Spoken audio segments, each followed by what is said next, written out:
Arthur woke up and instantly regretted it. Hangovers he'd had, but never anything on this scale. This was it. This was the big one. This was the ultimate pits. Matter transference beams, he decided, were not as much fun as, say, a good solid kick in the head. Being for the moment unwilling to move on account of a dull stomping throb he was experiencing, he lay a while and thought. The trouble with most forms of transport, he thought, is basically that not one of them is worth all the bother. On Earth, when there had been an Earth before it was demolished to make way for a new hyperspace bypass, the problem had been with cars. The disadvantages involved in pulling lots of black sticky slime from out of the ground where it had been safely hidden out of harm's way, turning it to tar to cover the land with, smoke to fill the air with, and pouring the rest into the sea, all seemed to outweigh the advantages of being able to get more quickly from one place to another. Particularly when the place you arrived at had probably become, as a result of this, very similar to the place you had left, i.e., covered with tar, full of smoke, and short of fish. And what about matter transference beams?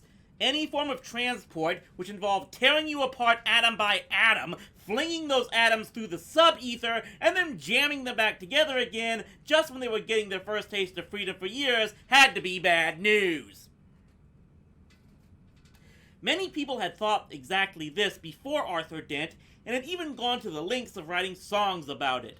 Here is one that used regularly to be chanted by huge crowds outside the Sirius Cybernetics Corporation Teleport Systems factory on Happy World 3.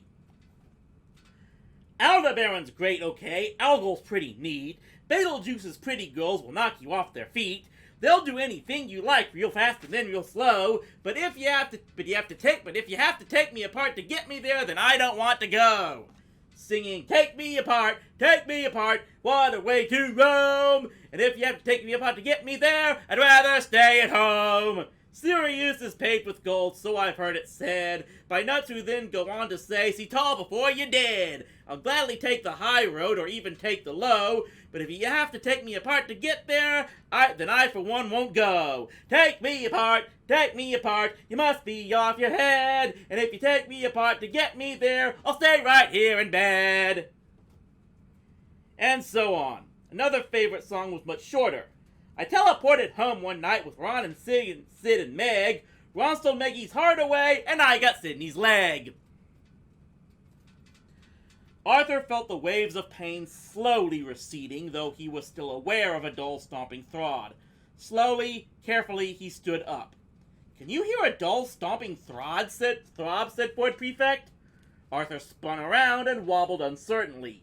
Ford Prefect was approaching, looking red-eyed and pasty. Where are we? Gasped Arthur. Ford looked around. They were standing in a long, curving corridor, which stretched out of sight in both directions. The outer steel wall, which was painted in that sickly shade of pale green, which they use in schools, hospitals, and mental asylums to keep the inmates subdued, curved over the tops of their heads to where it met the inner perpendicular wall, which, oddly enough, was covered in dark brown Hessian wall weave. The floor was of dark green ribbed rubber. Ford moved over to a very thick, dark, transparent panel set in the outer wall. It was several layers deep, yet through it he could see pinpoints of distant stars. I think we're in a spaceship of some kind, he said. Down the corridor came the sound of a dull, stomping throb. Trillion? Called Arthur nervously. Zaphod? Ford shrugged. Nowhere about, he said. I've looked. There could be anywhere. An unprogrammed teleport can throw you light years in any direction. Judging by the way I feel, I should think we've traveled a very long way indeed. How do you feel? Bad. Do you think they're where they are, how they are? There's no way we can know and no way we can do anything about it. Do what I do. What? Don't think about it. Arthur turned this thought over in his mind, reluctantly saw the wisdom of it, tucked it up, and put it away. He took a deep breath. Footsteps! Exclaimed Ford suddenly. Where? That noise! That stomping throb, pounding feet! Listen! Arthur listened. The noise echoed round the corner at them from an intermittent distance. It was the muffled sound of pounding footsteps, and it was notably louder. Let's move, said Ford sharply. They both moved in opposite direction. Not that way, said Ford. That's where they're coming from. No, it's not, said Arthur. They're coming from that way. They're not there. They both stopped. They both turned. They both listened intently. They both agreed with each other. They both set off in opposite directions again. Fear gripped them. From both directions, the noise was getting louder. A few yards to their left, another corridor ran at right angles to the inner wall. They ran to it and hurried along it. It was dark, immensely long, and as they passed down it, gave them the impression that it was getting colder and colder. Other corridors gave off it to the left and right, each very dark, and each subjecting them to sharp blasts of icy air as they passed. They stopped for a moment in alarm. The further down the corridor they went, the louder became the sound of pounding feet. They pressed themselves back against the cold wall and listened furiously. The cold, the dark, and the drumming of disembodied feet was getting to them badly. Ford shivered, partly with the cold, but partly with the memories of stories his favorite mother used to tell him when he was a mere slip of a Betelgeusian, ankle-high to an Arcturian mega-grasshopper. Stories of death ships, haunted hulks that roamed restlessly round the obscure regions of deep space infested with demons or the ghosts of forgotten crews. Stories, too, of incautious travelers who found and entered such ships. Stories of... Then Ford remembered the brown Hessian wall weave in the first corridor and pulled himself together. However ghosts and demons may choose to decorate their death hulks, he thought to himself, he would lay any money you like it that it wasn't with Hessian wall weave. He grasped Arthur by the arm.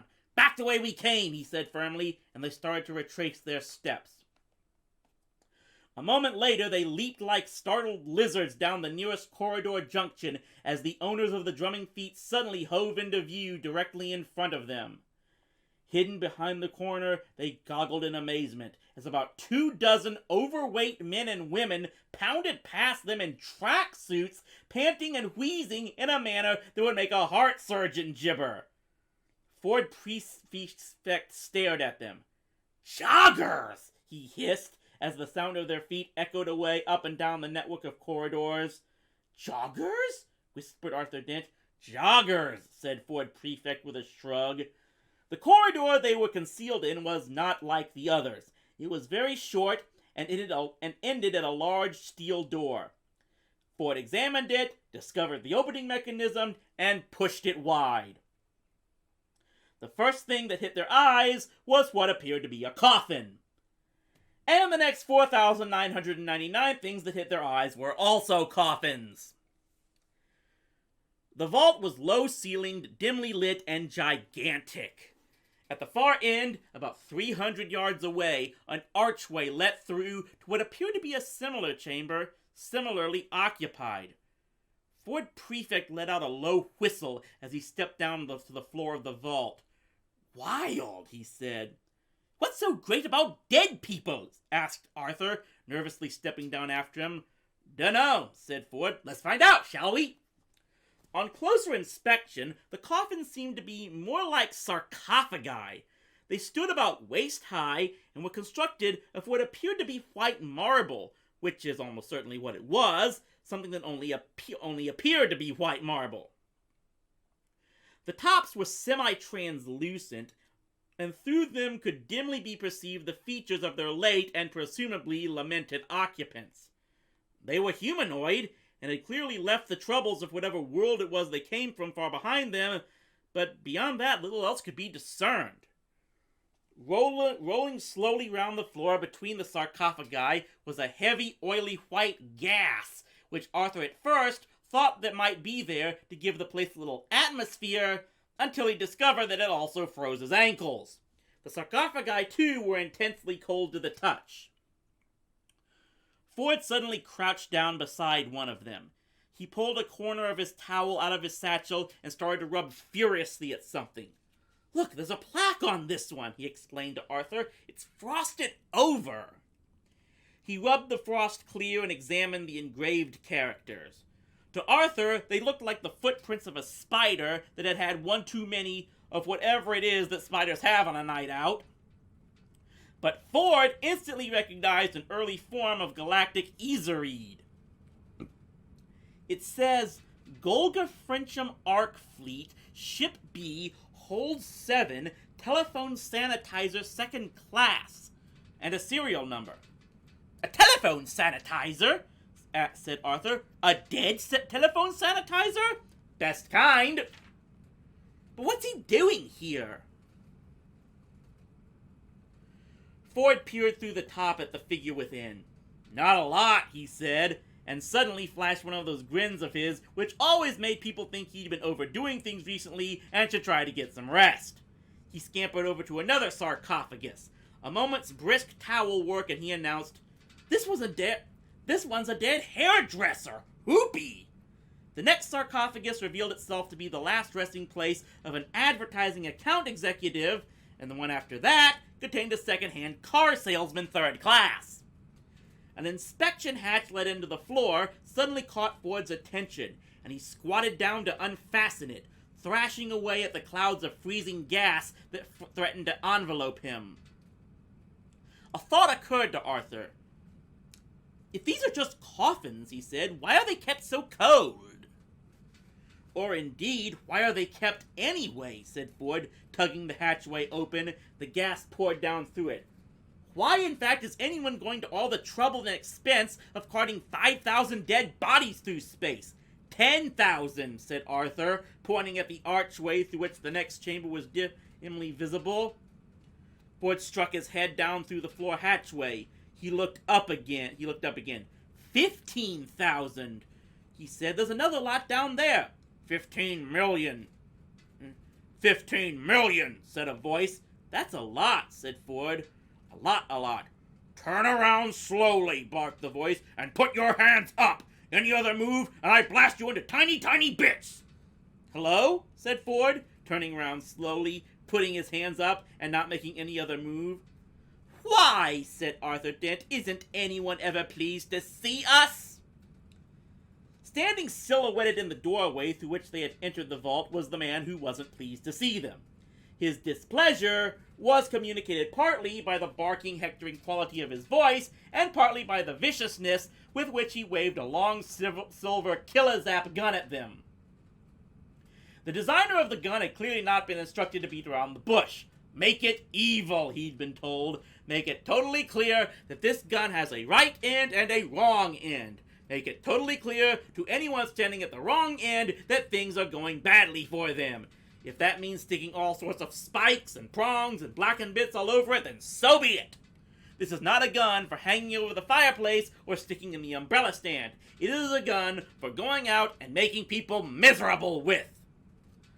Ford and Arthur looked at the gun unhappily. The man with the gun moved from the door and circled around them. As he came into the light, they could see his black and gold uniform, on which the buttons were so highly polished that they shone with an intensity that would have made an approaching motorist flash his lights in annoyance. He gestured at the door. "Out!" he said. People who can supply that amount of firepower don't need to supply verbs as well. Ford and Arthur went out, closely followed by the wrong end of the killer-zap gun and the buttons. Turning into the corridor, they were jostled by 24 oncoming joggers, now showered and changed, who swept on past them into the vault. Arthur turned to watch them in confusion. "Move!" screamed their captor. Arthur moved. Ford shrugged and moved. In the vault, the joggers went to 24 empty sarcophagi along the side wall, opened them, climbed in, and fell into 24 dreamless sleeps.